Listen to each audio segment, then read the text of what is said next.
Go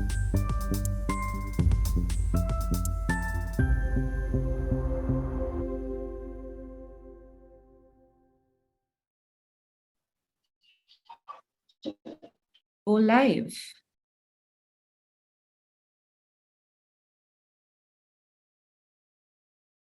Hello, everyone. We can see people slowly trickling in. Good afternoon from India. And lovely to see a few names that we know and a few more that we don't. Lovely to see so many people joining in. Great, thank you. And I'm Shuchi and I'm MC moderator for the day. I work with the Global Resilience Partnership, but without much further ado, I think I'll hand over to Charles from UNDP to kick us off and to open with his introductory remarks to this session. Charles, over to you. Thank you, Sushi, and thank you all for joining us today. And I can see some of our local partners that are joining here, so it's great to see you all. So dear friends and esteemed colleagues, it brings me great pleasure to join you today at the Gobeshona Global Conference UNDP session, showcasing innovation for locally led adaptation in practice, experience from the African leaders. I'm Charles Yu, the Global Technical Specialist for Climate Finance and Investment at the Climate Hub of UNDP. And I extend my sincere gratitude to ICCAD and the government of Bangladesh for hosting us here at the Gobeshona Conference and our trusted partner, Global Resilience Partnership, for co-organizing this event. Despite commendable progress in adaptation effort globally, the impacts of climate change persist, affecting both nature and people. Vulnerable communities in particular bears a disproportionate burden, with estimate 1.5 warning potentially drive additional 122 million people into extreme poverty by 2030. The localized nature of these challenges necessitate a collaborative approach, bringing together public finance, investors, UN agencies, and communities to explore innovative, scalable, replicable, and transformative adaptation solutions. Collaboration and partnership lies at the heart of UNDP's work on development. Since 2008, we have mobilized 1.2 billion from vertical funds and bilateral donors, leveraged an additional 3.1 billion for 220 national adaptation projects across 93 countries. From transformative adaptation agricultural practices in Thailand to ensure sustainability in Mongolia livestock products, our innovative project spans diverse sectors, regions, and stakeholders. Supported by the Adaptation Fund and EU, partnering with UNEP and CTCM, the Adaptation Fund Innovation Accelerator aims to achieve more innovation at the local level, supporting communities that are ready to respond to climate stress in innovative ways. The FCA UNDP grant window is currently supporting 44 organizations in 33 countries globally. As of October 2023 last year, we have issued approximately $5 million in grants, matched with technical assistance and capacity building package worth another $5 million. The UNDP implemented FCA program is on track to develop over 20 scalable innovative adaptation solutions, benefiting a substantial amount of close to 1 million beneficiaries, with 48% being women. With the support from the UNDP Adaptation Innovation Marketplace, a multi-stakeholder platform, which GRP is a co-founding member, to foster adaptation, innovation, and provide tailored technical assistance and investment brokering, our grantees have achieved remarkable outcomes in both business development and environment social impact. Many of the first cohort grantees have become financially sustainable. Some have raised over $1 million through crowdfunding and implementing regenerative agriculture practice over 1,600 hectares of lands, planted 100,000 trees, and documented 50+ traditional knowledge-based climate adaptation measures. So 3 of our Africa local partners are here with us today. So during this session, I really look forward for a meaningful discussion from our partners, such as Abalobi from South Africa. I have recently watched their great production in YouTube, Fish with a Story, the documentary that they talk about how Monday Fish Night for a fishery community, the challenges, and innovations they carry to overcome the challenges. The Miondi Trust Organization from South Central Zimbabwe, where they support indigenous community with water harvesting and agroecological innovations. And lastly, Basic Needs Ghana, where they work with people with mental conditions and their families and community to satisfy their basic needs and exercise their basic rights, a critical integration between human rights and climate change.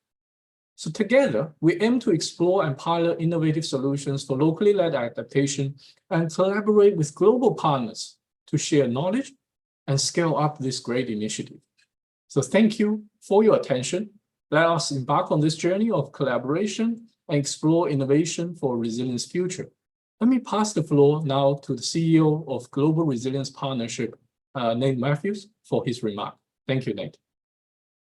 Thank you, Charles, and such a pleasure to speak here today with these fantastic grantees. And I think you've really hit the nail on the head there, talking about both the importance of partnerships and locally led work. And this is why it's so fantastic to soon hear the stories from these grantees and just to see their evolution as they go through their development and scaling with the fantastic work they're doing on the ground.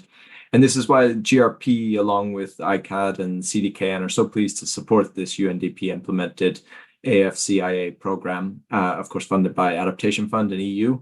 And we're really the key knowledge partners through this, and using our Resilience Evidence Coalition, which is co-led by GRP, ICAD, and CDKN, as really a network of networks to put resilience evidence into use through peer learning and knowledge brokering. And I think this derives from the overall thesis, which we all support here, and is that more robust evidence will lead to further investments and in this space. And those investments, as you highlighted so critically, are so much in need. And we still have this huge gap when it comes to adaptation and resilience financing, although we know that without efforts in adaptation and resilience being on par with mitigation, that will derail our mitigation efforts. And also for people on the ground, especially in Africa, Asia, South Asia, Latin America, and in emerging markets and developing economies everywhere, their connection to climate change is really through adaptation and resilience. If you talk to them about their carbon footprint, that really doesn't resonate. So it's really about how we're finding ways for them to, at a minimum, of course, persist and adapt, but really also transform in the face of climate change. And that transformation is the exciting bit, because that's the novel ways of stewarding ecosystem, the novel ways of creating livelihoods, of which these grantees so well exemplify. And so it's great pleasure that we highlight these AFCIA grantees during the session today. They're really just the pioneers of locally led initiatives, and they really stand at the cutting edge of adaptation and resilience efforts, embodying innovation and demonstrating huge potential and for scaling impactful solutions. And that's why I'm really excited to be here. And so without further ado, I will pass back to you, and I think you're going to introduce a video for us. Sure. I think pictures and videos speak 1,000 words. So let's have a look at the global level, the FCA local partners and what they're doing. Thanks, Nafia. Could you now share the video? Thank you.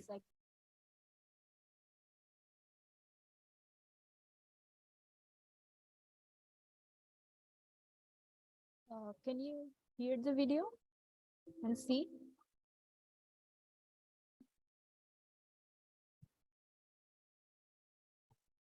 Not yet in terms of hearing. We're not seeing it play yet. Not the sound. We can see the video.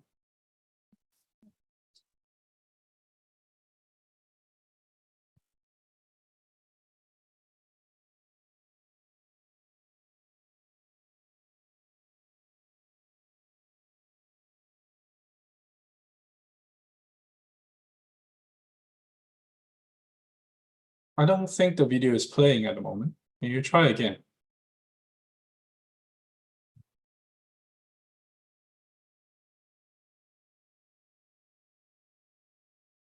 Can you see now? I think so. There's no sound though.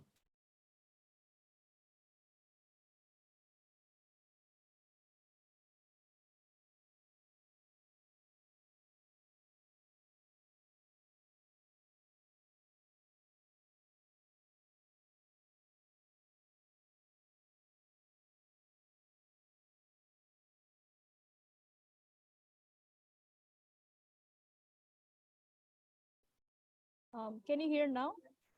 No. We can see, we cannot hear. Nafia, can you check the advanced sharing options?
Can we request?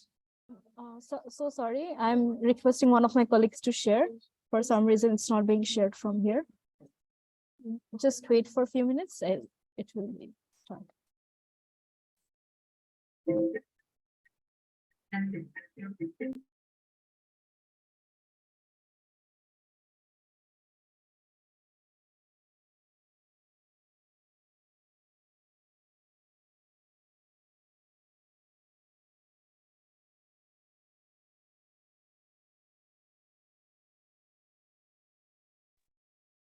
No, still have no sound.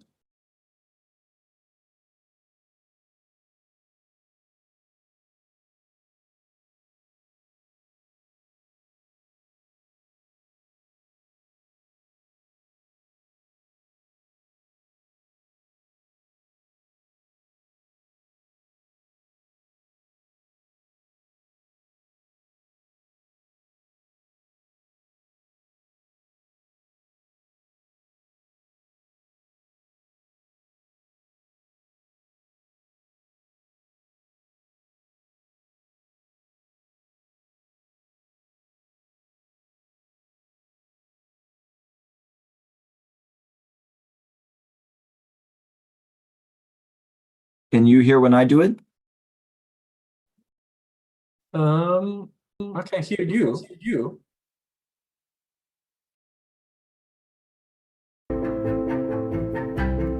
Yes, yes.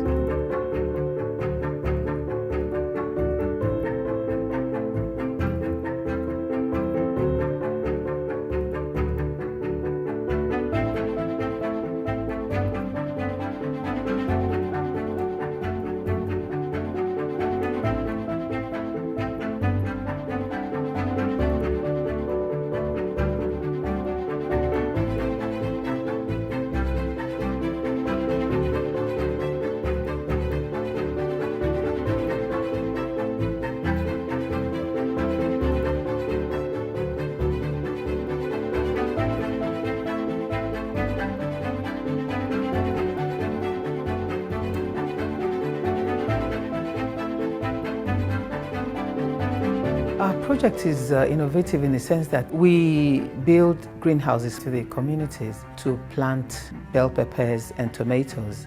So we're coming to train them and to help them take the pressure from off the land.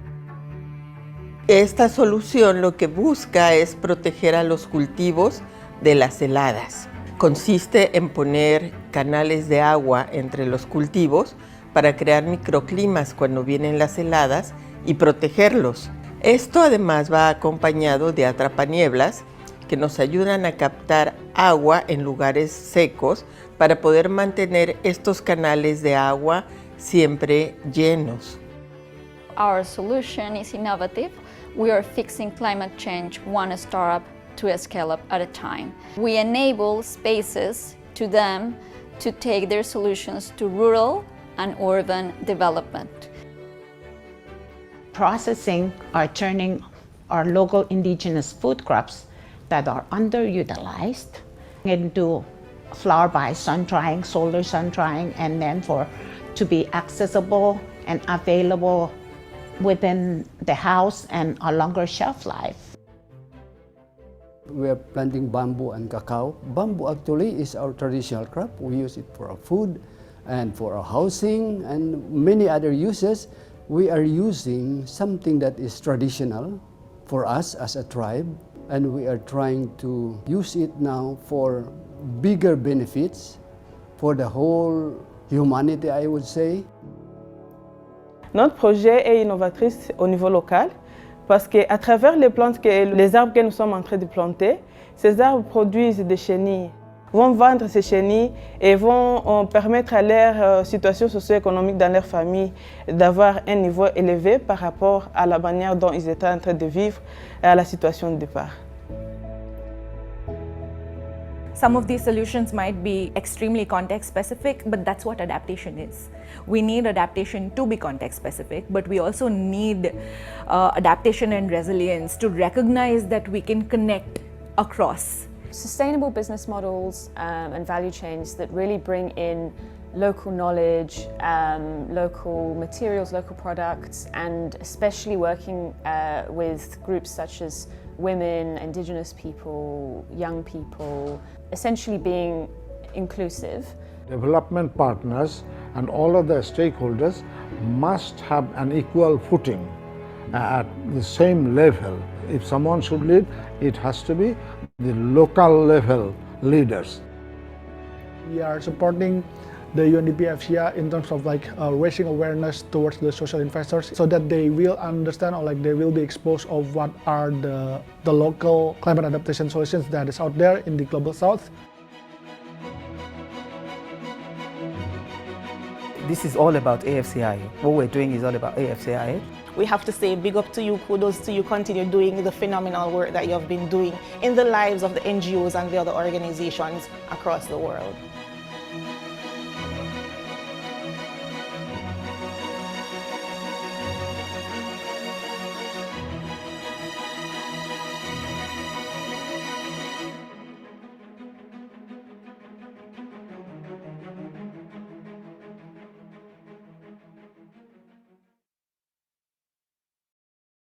Thank you, Nate, for saving the day.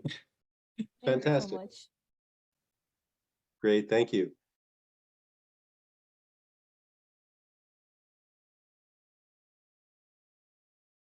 Sushi, the floor back to you. Thank you. Thank you so much, Charles, and thank you, Nate, for sharing that. Was great to see some of our memories from the workshop last year that we had, that UNDP had kindly organized for the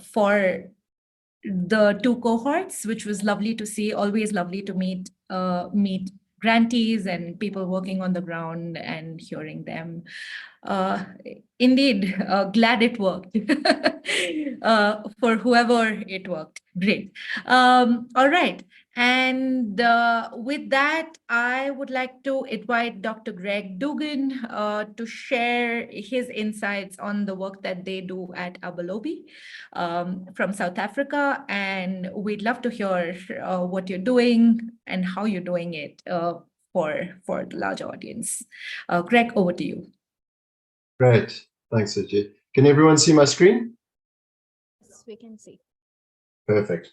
Hi, I'm Greg Duggan from Abalobi in South Africa. Abalobi means fishers in isiXhosa. And we are a South African development intermediary. We're a non-profit organization, very much a fisher-led organization. I think Nate mentioned earlier this importance of local leadership. We're an organization which is, I think we're now at 82% staffed by people in the communities we serve. So we really pride ourselves on being a fisher-driven enterprise. So just to kick us off, why do we work in small-scale fisheries? Well, in a nutshell, they support a huge amount of direct and indirect beneficiaries. We're talking about nearly 500 million livelihoods worldwide. roughly 40% of the global catch originates from small-scale fisheries. There's so many associated livelihoods that benefit from that catch as well. And really, research has shown in the last few decades how important small-scale fisheries are in local networks of food and nutritional security, job security. And yet, what we see time and time again around the world, whether it's in the north, the south, doesn't matter, small-scale fishers tend to be excluded from both markets and management conversations. A large part of this is a disconnect between the fishers and the markets. Traditionally, a lot of small-scale fisheries around the world have typically been characterized as having paucity of data and a lack of access to critical resources and infrastructure that support their role in food security. What's resulted from this paucity of data is really an exclusion from a lot of conversations where more industrialized fisheries, for example, can come to the table with data. And that's really one of the interventions that we have that I'll get into shortly. On the market side, a lot of consumers are also disengaged from where their fish comes from. A lot of buyers will walk into a supermarket, for example. They won't necessarily be able to tell where the seafood that they're purchasing comes from. And tied to this, there's also a bit of a myopic sort of tunnel vision around a lot of the messaging relating to sustainability. So a lot of messaging, if you walk into a retailer, will be focused purely on environmental concerns, which has its place. But in the context of fisheries, often that means ignoring the need to address the social and economic challenges in fishing communities in order to drive the needle on ecological sustainability. So it's really this disconnect that Abelobi seeks to work through. As I've mentioned, we're very much fisher-driven organization. 82% of our core team come from and continue to live in fishing communities. Roughly 60% of the staff total are actually small-scale fishers and fish workers who have entered into the organization. So that gives us a real benefit in being deeply rooted in the communities rather than being a sort of top-down model. We really are fisher-driven at our core. One of the key interventions that we enact is the co-creation and co-ideation of enabling technologies. So we create fisher data logging tools, which enable fishers to log their catches, their expenses, access data visualizations, nest their key documentation. This is really key in digitizing what are often seen as kind of, these data poor fisheries, and kind of creating a digital profile and identity for the individual and for the community at large, enabling them then to really enter into conversations with the market, with management on an equal footing. Paired to that, we provide a lot of training and capacity building in the community so that people are capacitated, again, to engage in the market on an equal footing. We provide everything from first aid training to how to work with ICTs, a lot of learning around organizational and personal development. We've got a whole host of training that go with the technology, because you can't just provide someone with the tech, you have to provide the training that goes along with it. We refer to that as our tech and touch approach, and that's really key to our model. Other thing I've touched on is co-design. That really underpins everything we do. When Abelobi enters a community for the first time, we engage in a huge amount of scoping to really understand and get to grips with the unique context and challenges facing that community. And we try and tailor our approach as best we can to meet the needs of that community. Taking that one step further, that means that any product, any service that we roll out or work on with the community has to involve their input and needs from the outset all the way through, so that the end product is really very quickly taken up and utilized in the long term by the fishers, because it's something that they have had a tremendous amount of input into. We also tackle a lot of the other sort of triple bottom line challenges facing small-scale fisheries. I mentioned earlier about a lot of retailers focusing purely on the ecological or the environmental aspect of fisheries. We take a very holistic role. Things like financial services, we've realized over time through feedback from fishers, are key to our model. So we provide access to formalized financial services like savings, business cash advances, to smooth out what's often a very lumpy income for small-scale fishers due to the seasonal nature and high degree of variability in fisheries. We also create a lot of data with the fishers. And again, that's really driving a level of inclusion in the markets and in management conversations where fishers can say, well, this is the data set that as it relates to our fishery. And so they can have a conversation around management, for example, on the basis of the data that they've collected. We've created a program, the Abalobi Monitor, in addition to the Abalobi Fisher. So we are capturing data at the individual level and at the aggregate level for a community. We also engage in a lot of fisheries improvement. So we have a project, a flagship in the town of Struisbaai in the very, very southernmost tip of the African continent, working with the community to take a triple bottom line approach to addressing fisheries improvement and really enhancing resilience in the community. A couple of stats to give you a sense of that triple bottom line impact over time. We're very proud to say that we capture a huge amount of data in the communities through a lot of surveys as well. And through the surveys, we're able to track things like the food security status of individuals and households and communities at large. And we now know that within 1 year of joining the Abalobi program, most fish workers transition from a majority food insecure status into 88%. And it's fact, the latest stats have come in now and it's even higher. It's closer to 90% food secure at the household level. We've also, through our food security channel, which accounts for nearly half of all sales through the Abalobi Marketplace platform, we've fed just under 71,000 people to date. And that platform launched during lockdown in COVID-19 in South Africa. So that was 2020, mid-2020, we launched the food security platform. Just some other figures here. We're impacting the lives today of just under 7,000 direct small-scale fisher beneficiaries. And we've channeled over $1.2 million directly into the pockets of the fishers and fishing communities to date.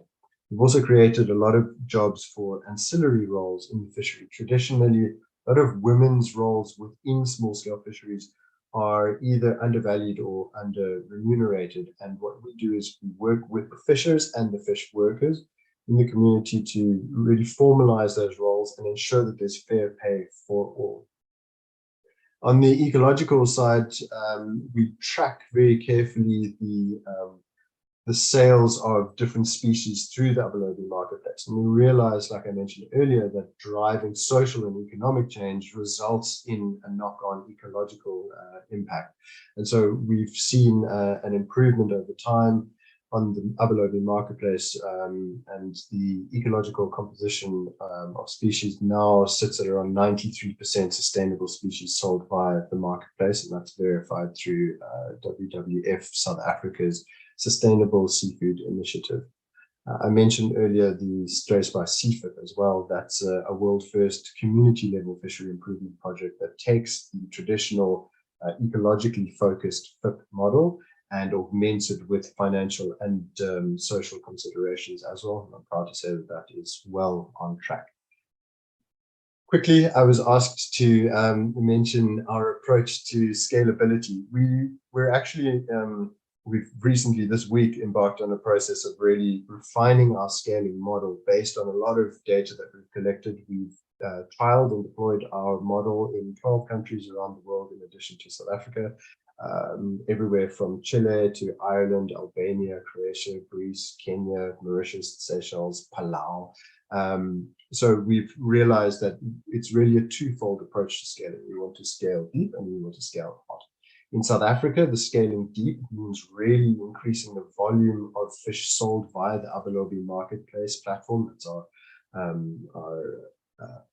digital market platform that enables small-scale fishers to sell their catch directly to consumers. So really doubling down on expanding market volume there.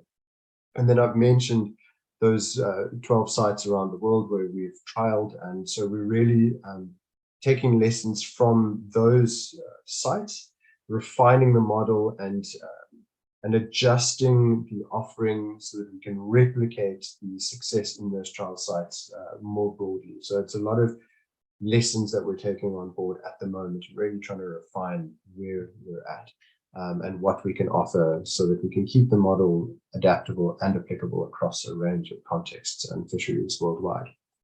That's it from me. I'll stop talking. Thank you so much. Thanks, Greg. Before you leave, I'm going to use my privilege as being the moderator and ask you some burning questions that I have. Lovely presentation. And I was very curious about, and I've always been curious about this, this process of digital technologies and the way they bridge that gap between market asymmetries. And I wanted you to kind of elaborate a little bit more around that. Was curious how, or if at all, market asymmetries have been dealt with through the transparency that is created with yeah, it's a great question. Yeah, absolutely. I think, it's a slow process with all of these things. And like I mentioned, there's a lot of training that goes into it. And the counterpoint to that is that there's a lot of education that needs to take place on the consumer side. We have, for example, a chef's advisory, and that advisory tells both us and the fishers. We have a fishers advisory too, and to me, we're able to kind of facilitate a conversation between chefs who are often sort of taste makers and influence a lot of consumer decisions. They can have a conversation with us and the fishers and vice versa. And so a lot of what we've done around that is actually just mediating a conversation and putting, these two often what are seen as diametrically opposed groups, but are actually often working quite similarly, putting them in conversation. And we sort of just mediate and allow the conversation to flow. And there's this incredible exchange of ideas. We host a lot of days where fishers meet chefs and consumers are present. And so there's this kind of three-way dialogue that's flowing, and it's fantastic to see. So, it takes a lot of work, and a lot of it is just hands-on, because you can't just put the tech in the hands of the consumer or the fisher. You have to have that additional kind of first mile conversation starter that really puts people in dialogue, so that consumers, next time they walk into their favorite retailer, can say, oh, I understand that this fish here, for example, is imported and frozen, and actually I should take a local choice. And that decision has been informed through a conversation directly with the fisher. So there's still, I mentioned in the presentation, that tech and touch approach.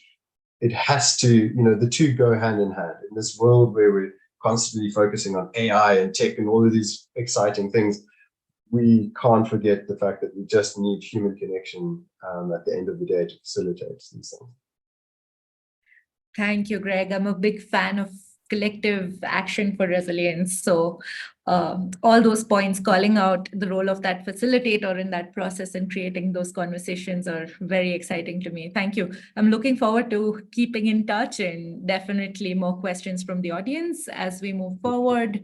And with that, I'd like to invite Emmanuel from the Mwande Trust. I don't know if I'm pronouncing that correctly, but they are from Zimbabwe, and we're very pleased to have you present your work that you do at the Mwande Trust.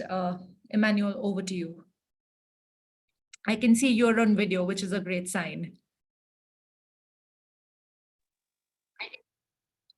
Yeah.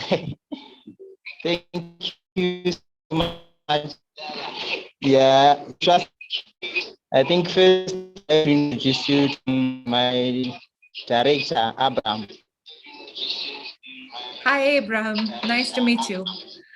We can't see you, and maybe you can switch off video because we're losing your voice. Hello.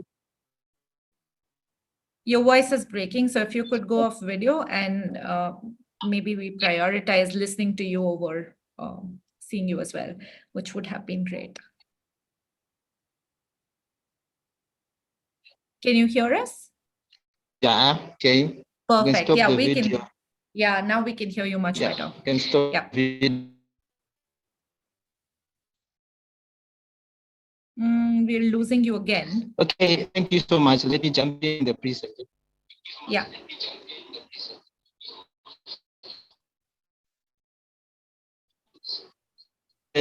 On the trust, community-based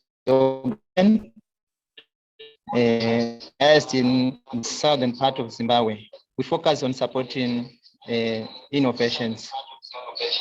So our innovations are community-led innovations. So you'll see that most of the things we do are community-led and there are initiatives from the community. Our project is climate-led resilience through rainwater harvesting, women empowerment, and micro-catchment restoration in semi-arid southern Zimbabwe.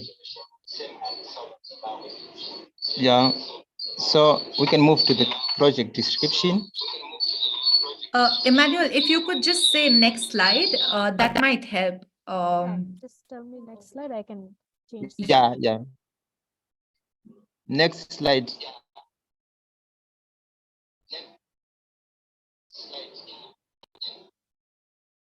Now I can't see the screen.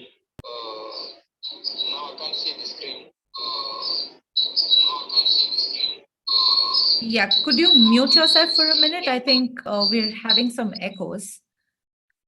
Thank you. Thanks, Nafia. The screen is up. Emmanuel, over to you.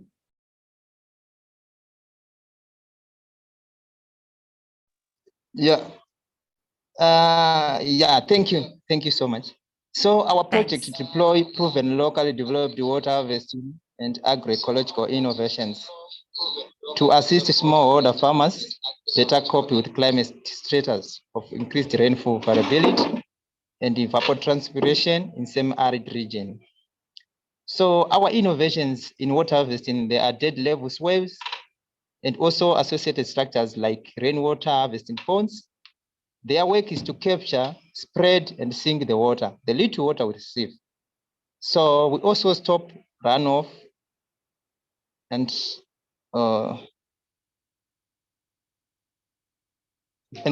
yeah, we also stop runoff, and also economically, we empower the people, the farmers, with orchards, which they can get fruits and sell. Horticulture also.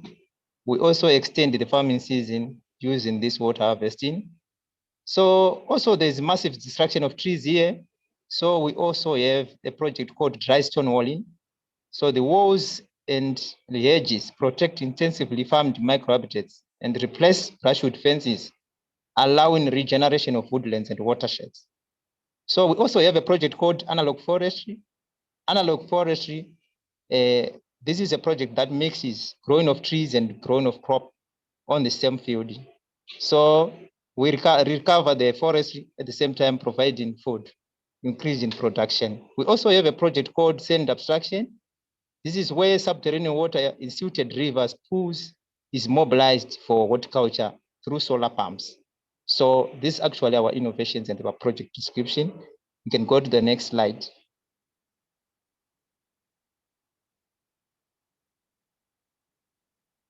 Right, water harvesting and its significance. So the significance of water harvesting, you can see there is a farmer with a small pond.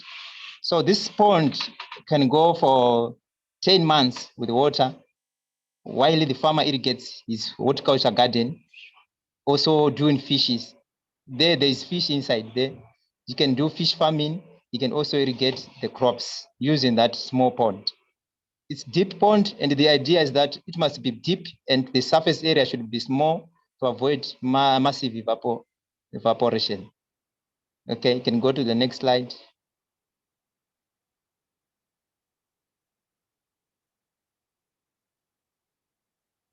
Okay, water harvesting makes sure the little rainfall we receive is captured and stored for crop resilience. as well as for enhancing income and food security. So that you see in the picture there, that is a dead level contour, dead level swell. So our dead level contours, they are not straight contours. They are there to capture the water. The little rain we receive is captured, spread and sink to the crops. So even in the moments of heat waves, like what we have in Zimbabwe right now, you will see that the crops in the land, in a field with the dead level contours, they are evergreen. They resist the heat wave, and the yields, they are better there compared to where there's no dead level contours. So that is a dead level contour for you. Next slide.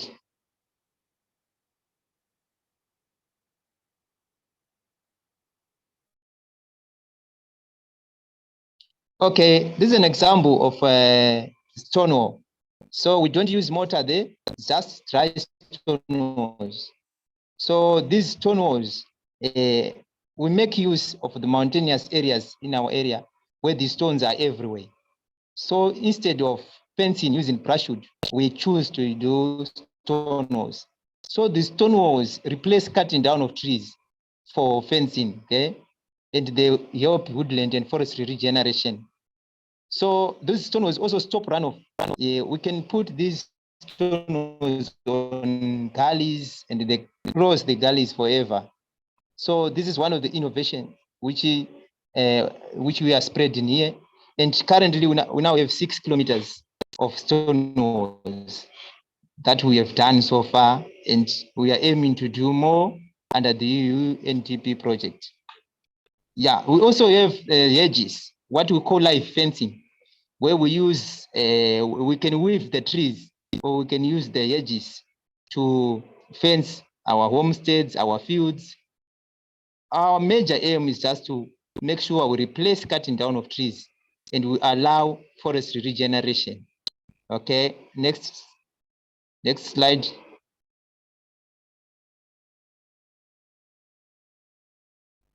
Right, how do we identify beneficiaries?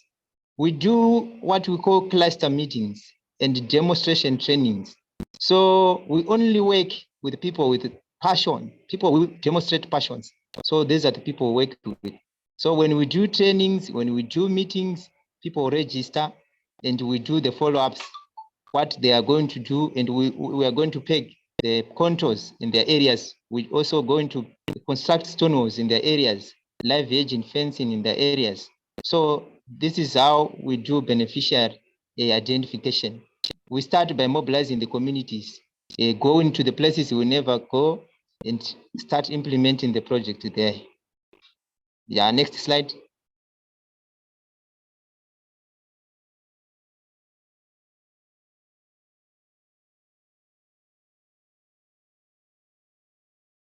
So what is the environmental impact of our work or sustainability, and how do we scale up for broader impact? Our project restores environment through stopping runoff, healing land gullies, and allowing regeneration of trees. Our project uses local available resources and ensures sustainability through ensuring community ownership of projects and initiatives. Our project impact is viewed on 2 levels. One, individual household strengthening of livelihoods and regaining food sovereignty, income and dignity. So this is what we do. Secondly, we build community and landscape integrity and resilience through strengthening the connection between community, ecology, and spirit. So we believe that there is a connection between the community, the ecology, and spirit.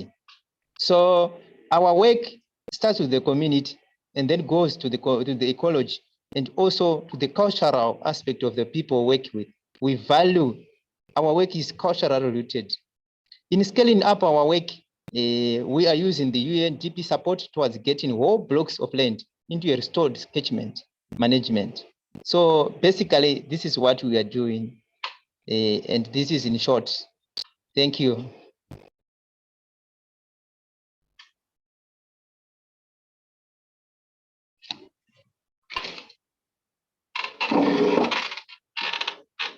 Thank you, Emmanuel. before we move on to our next speaker, I think we have a question in chat for you. It was great to see your presentation. Rainwater harvesting and drylands are places that I come from as well, and so it's exciting to see work that's happening across the world on drylands and droughts and water scarcity. We have a question from Jemul, who was also a grantee, an AFCIA grantee from the first cohort, and he's from Philippines. And this is very exciting that we have different contexts speaking to each other and learning from each other. But his question is, how do you manage to reduce both the infiltration rate into the ground and the evaporation rate from these ponds? So it's a slightly technical question, and if you could elaborate a little bit more on that. Okay, thank you. Yeah, I think this is an important question. I think on a pond, we use what we call core trench. There's a core trench which is dug and then buried with the soil to make sure that the water that enters the pond does not go to the other areas. There is that the core trench's purpose is to stop massive infiltration. Then, as I said, on evapotranspiration or evaporation, we make sure the surface area of the pond is small, but it's deeper. Also, we plant trees around the pond to make sure that the sunlight doesn't hit direct the water. Also, the trees we plant there, they are fruit trees, which we can also use for selling the fruits. So you can see there is a lot of multi-purpose in there. So basically, this is how we stop infiltration. I think the issue of core trench, we need to demonstrate somehow how we do it to stop massive infiltration. I don't know if it's answered. I think a little bit, but maybe, I mean, this is for future. If you don't have a picture right now, that's fine. But maybe in the next conversation we may be having, it might be great to see some pictures of that, exactly what works.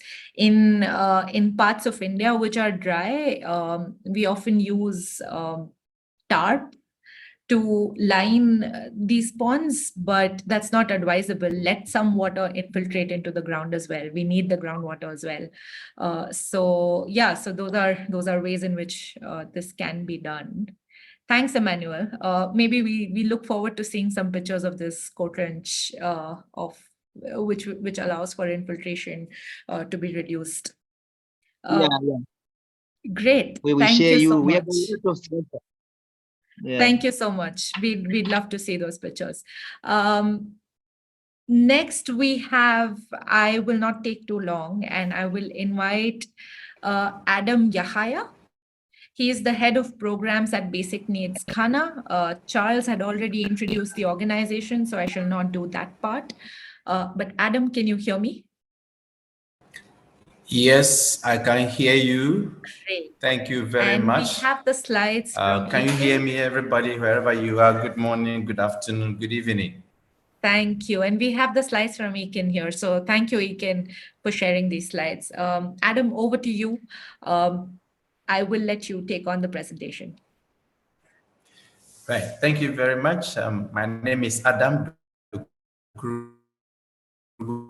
I'm presenting on behalf of Peter Yaro, who is the Executive Director of Basic Needs Ghana. I am the Head of Programs for Basic Needs Ghana. And please go to the next slide.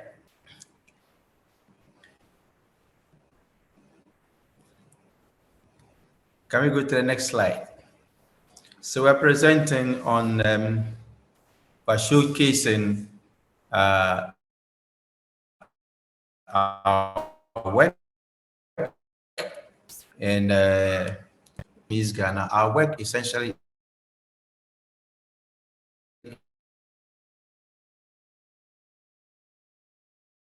Adam, we're losing your voice. Live and work successfully in their communities especially where stigma is very rife. We promote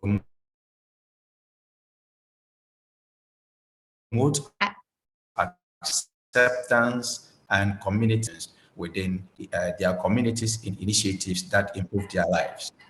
Hello. I think there is a lag from your end, which is fine. Maybe Can you we can go on continue.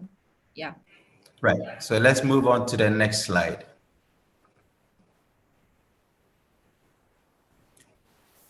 Can we move to the next slide? We all can see the next slide. I think there's a lag from your end.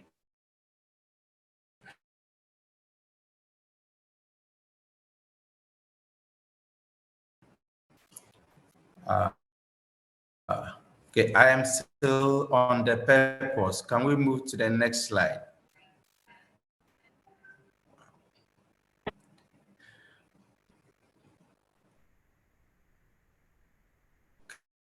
What we can see on our screens is our innovation hear slash me? interventions. Yeah, we can hear you. Can you hear us?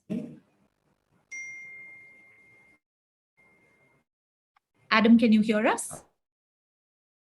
Our internet connection is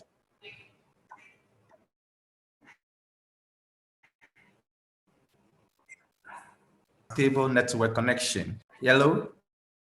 We can hear you. We can hear you, Adam. Can you hear us? Slide number 3. Yeah, we are at slide number 3.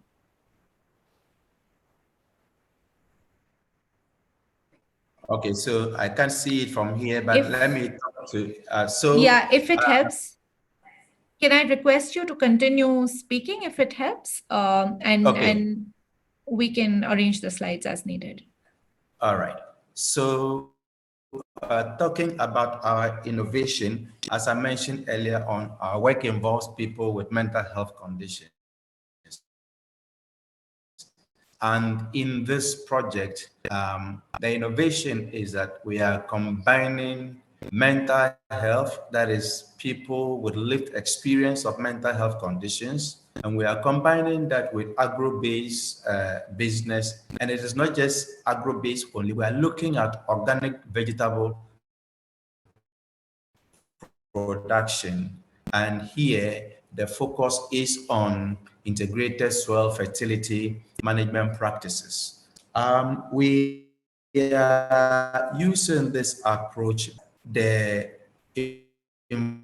involvement in vegetable gardening has a positive effect on the mental health of those who are involved in the project. And then it enables them to make income, so their health is improved, their income is also improved, and it also improves food security within the family.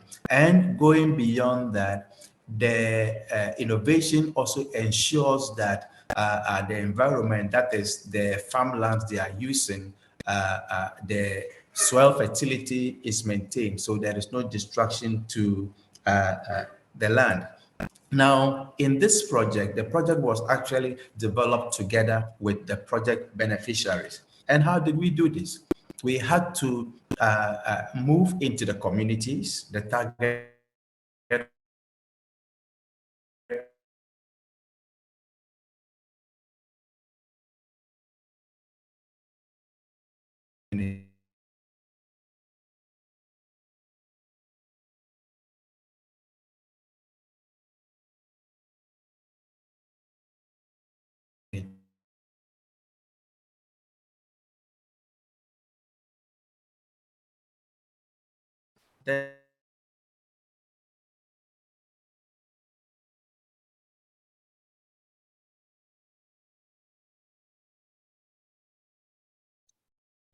Adam, can you hear us? Can you hear me?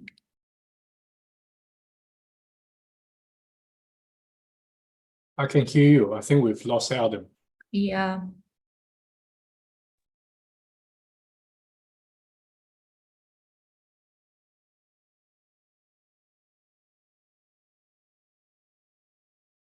Indeed, looks like he is frozen. Can someone request him to rejoin if possible? And maybe we can wait for a few minutes and account for this. Internet issues are a reality of our day.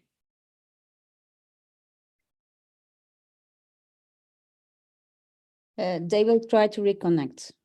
Thank you. Thank you so much. Great. Thank you. In the meanwhile, can I also remind the audience that we would love to hear if you have more questions for our panelists. And it would be great if you can put them in chat or put them in the Q&A box, and we can take them towards the end of the session, after Adam's done with his presentation, basically.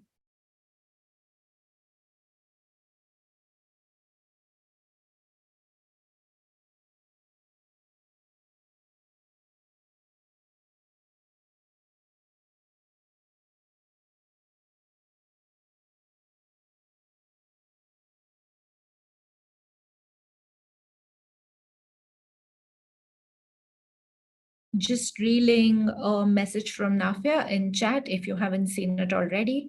The ICAD team would like to take a picture at the end, a screenshot.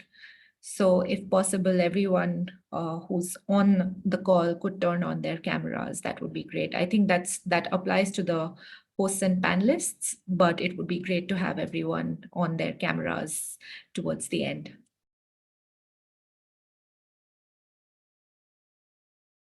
Thank you so much.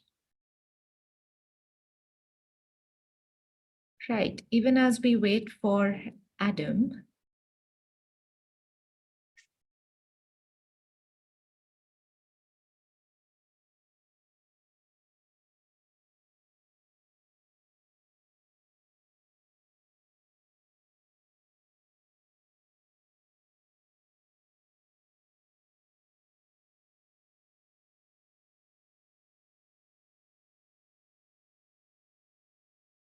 So maybe we give Adam 1 or 2 more minutes to rejoin, and whenever he rejoins, we'll restart his presentation. But in the meanwhile, Greg, can we have you on camera? And Emmanuel, if possible, can we have you on camera as well for a chat? If we can begin the conversation.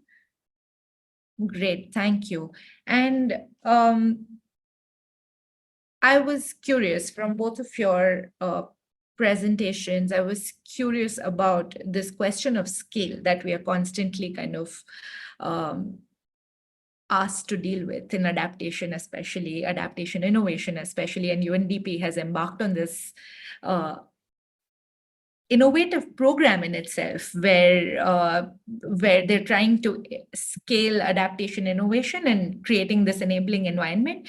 And I wanted to hear your thoughts on where your projects are with respect to scale. Where do you think, I know Greg, you touched on this a little bit, but maybe it would be nice for you to kind of deepen that conversation around scale and your potential, the potential of your project to scale, and where do you see it heading next? Sure. Thanks. It's always a challenge, right? And if you look at what I put up on my slides, I was talking to what sometimes seem to be sort of diametrically opposed, right? Scaling deep, but scaling out at the same time. For us, the way that we think about scaling is linked to the way that we think about the organization in terms of our engagements with pushers, which means co-design. And so it's a lot about slowing down in order to move fast down the line. So what we've done, for example, is take the lessons from our 12 deployments and trials from around the world, and we're now reflecting on those we've got external consultants assisting us. We are developing an internal SWOT analysis and a bit of a matrix that we want to use going forward to determine whether a potential new site actually resonates with the way that we want to deploy our tech. So in other words, we're coming up with a bit of a tool that enables us to create a pipeline, right? So it's we're big fans of taking a moment to reflect. So a lot of people would say, oh, but you're in 12 sites around the world. We're now scaling back those sites, and we're actually closing off projects so that we can buy ourselves time to actually stop, reflect, because it's very easy to just get excited and say, right, from 12, we're going to go to 25 and then on to 30. And you can get yourself too far down the road too quickly without actually having in place the right kind of building blocks to make those deployments sustainable in the long term. So I think that's been a really key intervention for us, and a scary one, right? Because it's, yeah, again, it's very compelling to say, well, we've had positive feedback in 12 different countries. Why would you stop and just apply the brakes? But it's really important to our model to emulate the way that we do co-design. We work according to the seasonal nature of fishing, and so we need to do the same for ourselves. So we've had that sort of deployment sort of frenzied time for the last few years where we've trialed and tried and learned. Now we need to take the time, stop, reflect, come up with a system for evaluating, and that's going to feed into our scalability of the platform. The other thing I should add to that then is there's a reflexive nature in that as well, where we're learning, well, what worked, what didn't work. What does this model look like, so that we want to scale deep and we want to scale up, but what are those, what does that actually mean when you digest the data, and maybe your model changes as well. So it's also about just stepping back and reassessing whether we want to actually scale out and whether that's beneficial to the communities we serve. Thank you. Thanks, Greg. I'm almost tempted to put Charles on the spot as well and ask the same question, because it's such an exciting conversation that we're getting started. But I won't do that. I'll hold that thought for a minute. We shall get into the presentation that we had remaining. Emmanuel, I'm sorry, we'll have to wait for a few more minutes to hear your thoughts on scaling, but we have Adam who's back. And I want to kind of give them their due in their presentation. So Basic Needs Ghana will be presenting their work. Over to you, Adam. Can you hear us? Thank you very much, and sincere apologies. No worries at all. Sincere apologies. Can happen to the best of us. Right. Please go ahead. So our project is focusing on promoting climate resilient organic vegetable gardening and small ruminant rearing among people with mental health conditions and their primary caregivers, as well as widows. And the intervention is in some 10 districts, rural districts in northern Ghana. Essentially, basic needs work involve people with mental health conditions, and we want to ensure that people with mental health conditions live and work successfully in their communities. In this innovation, we are looking at bringing expertise and working with people who have lived experience with mental health conditions and combining that with agro-business or agro-based organic vegetable gardening, and also adapting environmentally sound agronomic practices where we want to ensure that soil fertility or soil or the land is not destroyed because of the activities of the project. Now, how did we come about this project? In this project, we had to work together with the primary beneficiaries, that is the people with mental health conditions and their primary caregivers. And mainly, the majority of this were women. Now, we had to discuss with them in their communities about how or what they wanted to do in this project. So they came up with different ideas about what they thought could be done, and eventually we settled on going ahead with them to engage in dry season vegetable gardening. And this was their suggestion. And then they decided on what kind of vegetables that they think has been thriving well in those communities. They gave us ideas about where to get land that they will have access to, where the land they get will have access to water that they will be allowed to use in the communities, and then who to talk to in order to secure this land. So working with the communities and the primary beneficiaries, we're able to acquire land in all the communities, and then we agreed with them on what kind of vegetables or crops that were supposed to be cultivated. So, and then going forward, we are doing this in partnership with the local government, that is the local Ministry of Agriculture, to ensure that the project does not just end between basic needs and the communities, but the government, that is the local government in the community, has a stake in the project. So we are doing this in partnership with the local government, that is the Department of Agriculture in the community or in the district, to ensure that the project is sustained or scaled up in the future. Next slide, please.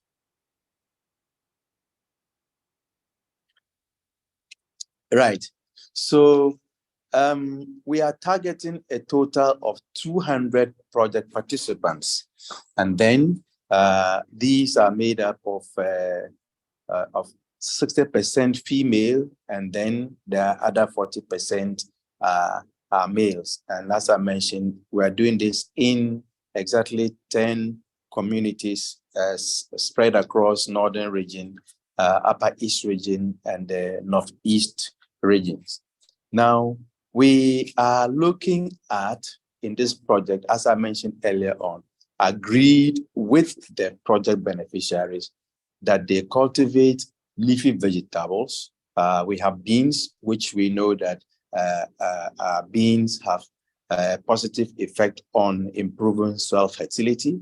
There are other leafy vegetables that are cultivated locally, known as ayoyo, kenaf, tomatoes, onion, cabbage, so that they are able to satisfy a good proportion of the market or consumers.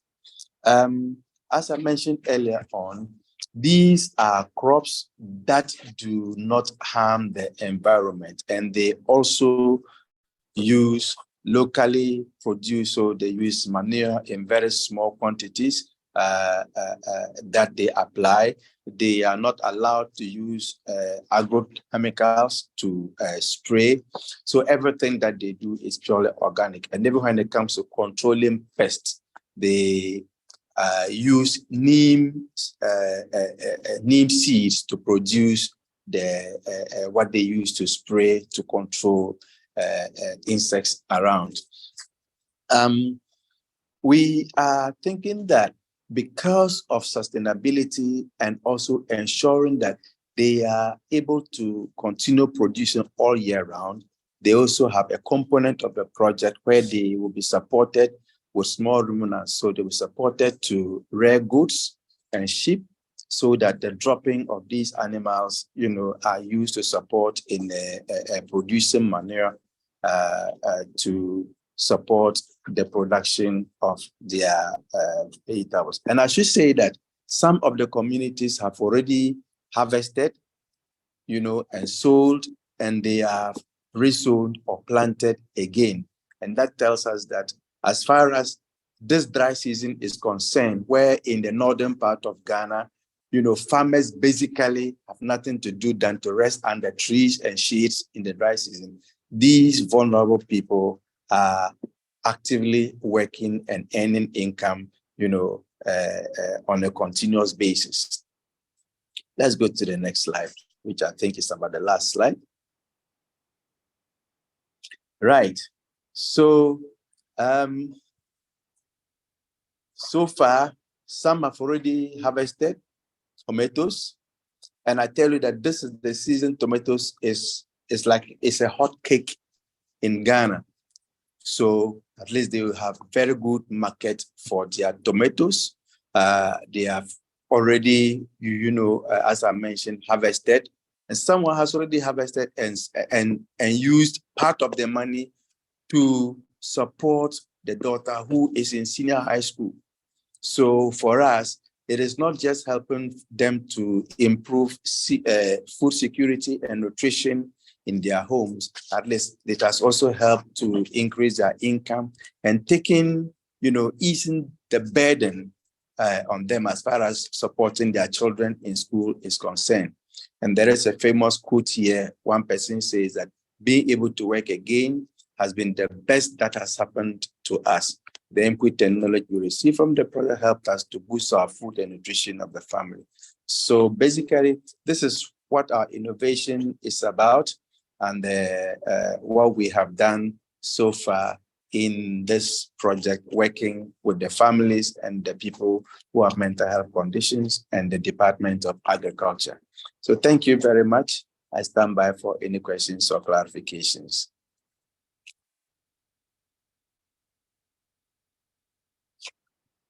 Sorry, this had to happen sometime, but thank you so much, Adam. I was on mute. Before you leave, I thought I'll ask you a question on the particular choice of people with mental health disabilities is very interesting and very very thoughtful and mindful in the way you're working. And I was curious if you have any process in place where you select certain regions or certain beneficiaries, and if there's a process in which you do that in a way that's sensitive and in a way that it's collectively valuable as well. So if you could elaborate on that as well. All right. So for us, this is a self-selecting process. People must be willing to be part of an intervention or an initiative in order that they are able to commit themselves so that they are not coerced into doing what they hitherto would not want to do. So our duty, first of all, is to identify the communities, and then working with the community volunteers who are already in the communities and known by the community members. We are able to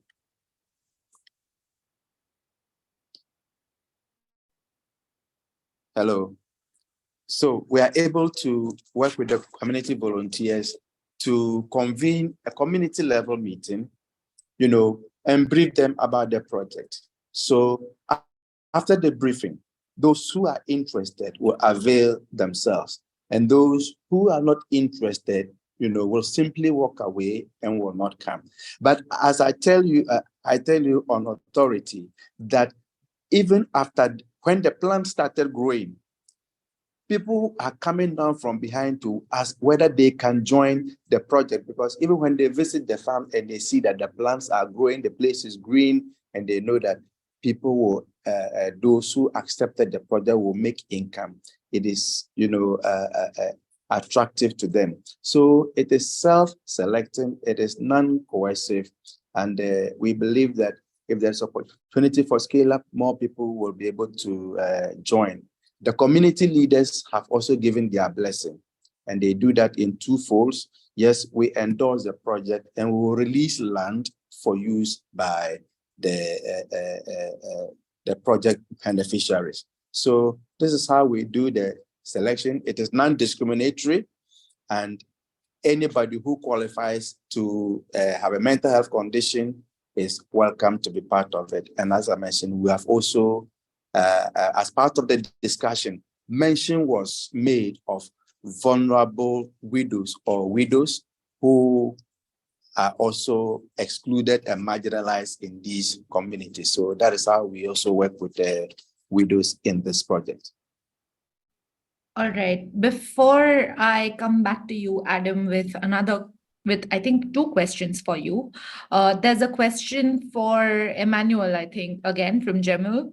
And this one talks about, and I would request both of you to be brief, both Adam and Emmanuel, because I think we have 10 more minutes, and I would like to use the last 5 minutes to hand hand the mic back over to Charles for final remarks.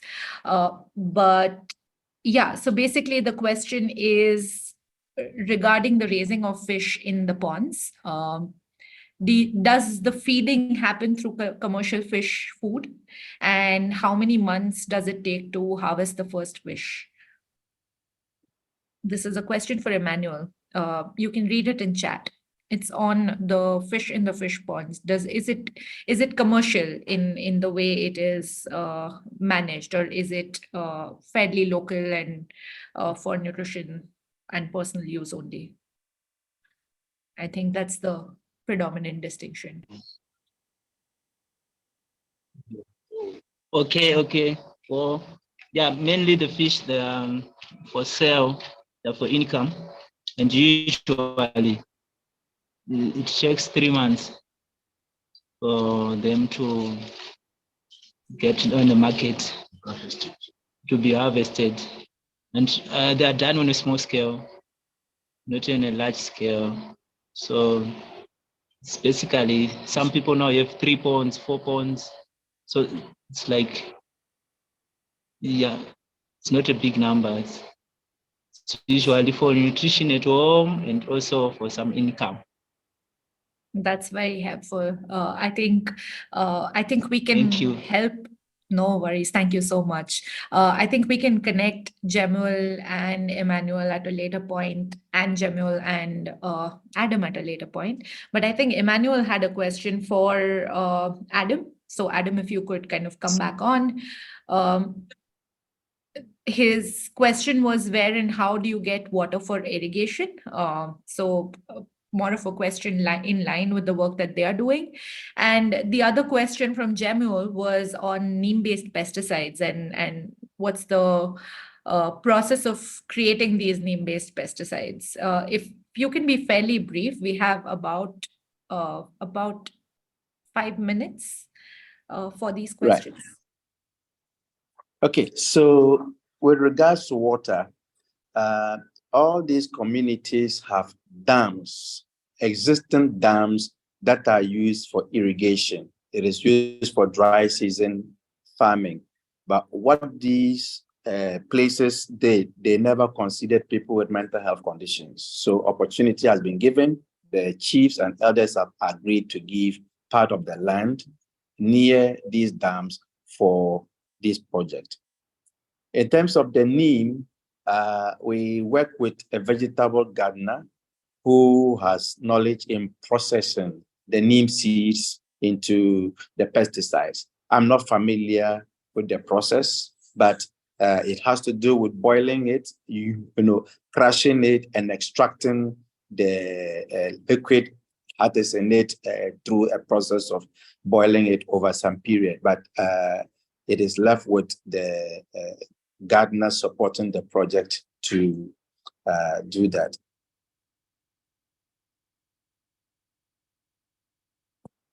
That's very, very helpful. And so are the dams perennial? Sorry? Sorry? Are the dams perennial? Rains. Are the dams perennial? I think the question is whether the sources of water are perennial. Do they have water, the dams? Yes, they have water in the dams. And then where the water moves farther from the land, the project has supported them with water pumping machines so that they can easily get water into the farmlands. Great. Okay, thank you. Thank you. I hope that answers all your questions. Before I let you all go, I just wanted, I had a quick question for all of you. Maybe we can start with Greg, then Emmanuel, and then Adam. And I just wanted to know maybe one word of learning or hope that you have from this session. It's so nice to see the parallels between what we're trying to achieve and what the other panelists are doing. We're working in such different contexts and sectors, and yet there are these cross-cutting themes throughout of collaboration, of community engagement, but not just engagement, but actual training and capacity building and knowledge creation and sharing as well. So I think that's really inspiring to see it. And it's also tied to that, we are increasingly seeing in the space the success that comes from locally driven initiatives, not necessarily external powers, but actual on the ground people in the communities getting frustrated and acting on that frustration in the right way, getting together, collaborating, learning, drawing from other expertise from outside and really swapping ideas, but at the same time capacitating themselves to make a difference.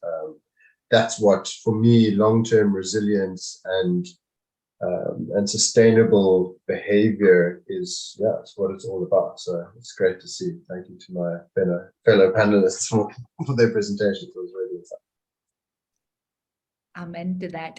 Emmanuel, your thoughts on what do you take away from this presentation, from this panel?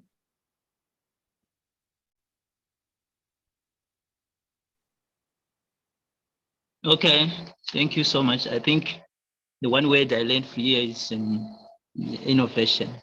So it's like we need to think outside the box. Thank you. Yeah, because when we think outside the box, I was impressed with the basic needs there, because they're taking in the mental ill people, vulnerable people, and bring them to the project. So thank you so much. This is one area as Mwonde we can do. We have learned. Yeah. Excellent. Thank you so much. We have Thank you. Fostering of ideas happening already. Lovely. Adam, the final word is yours before I hand over to Charles. In addition to what the two speakers have said, one of the things I think I have seen is the fact that these innovations are community focused and they are people centered. So for me, that is what I have seen across, at least with what I heard within the space of time I could be available. Thank you so much. Thank you so much. We are very glad to have you all here. And without any more words from my end, I'll hand over to Charles to give the closing remarks. No worries. I think first I want to thank everyone for the patience and being with us today. Working with local communities, the local organization, internet connections and presentations is always a challenge. So I really appreciate everyone being here with us and going through this. I think it's really a journey for all of us, to participate in overcoming the challenges of internet presentation, connecting to Zoom, which quite a lot of organizations have problem with. So I really want to thank everyone to be with us today and hearing each other around these innovative solutions. We've heard from Abalaobi around the balance between market and sustainability, how to co-design solutions with community and scalable financial sustainability for the community that they support. It's really great to see some of these figures and charts forecasting around the revenue and helping the community to navigate some of the complexity of financial management and able to handle the revenue system. We've also heard from the Midoda Trust, working with passionate community members and using locally sourced materials to build water harvesting solutions. The solution they're working with is not necessarily high technology, but the practice and the way they go about it is inclusive, engaging the community, actually using the community-led approach and sourcing the materials from the local level, which is really great to see. And lastly, the basic needs Ghana.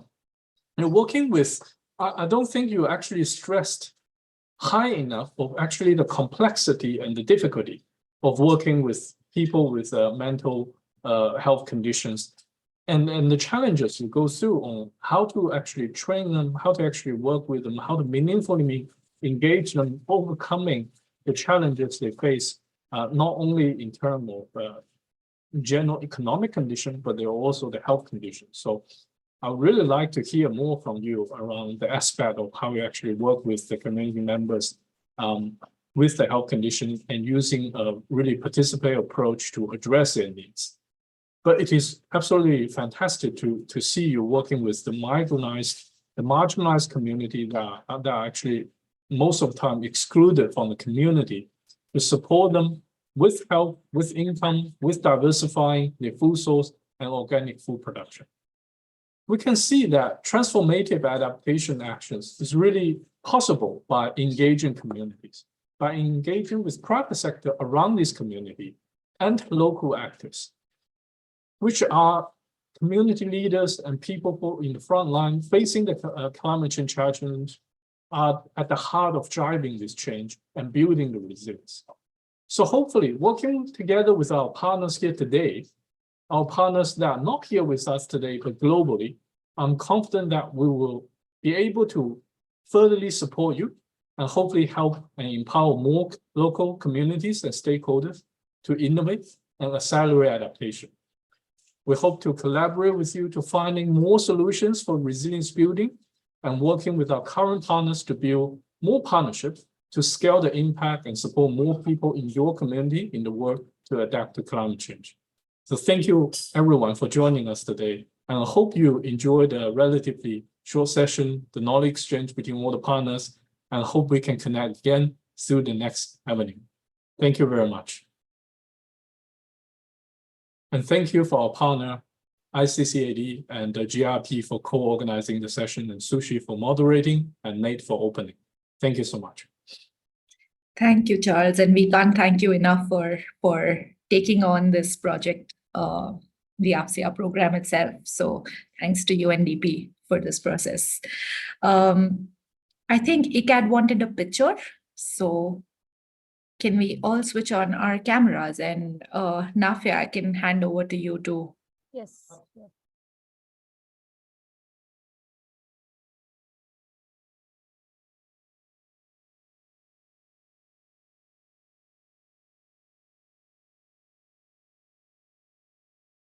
Okay, I guess we're done. Thank you, everyone. Thank you so much. Thank you, and lovely to see you all. Thank you. Have a good day or good afternoon, all of you. Thank you. Thank you. Thank you. Thank you. Thank you.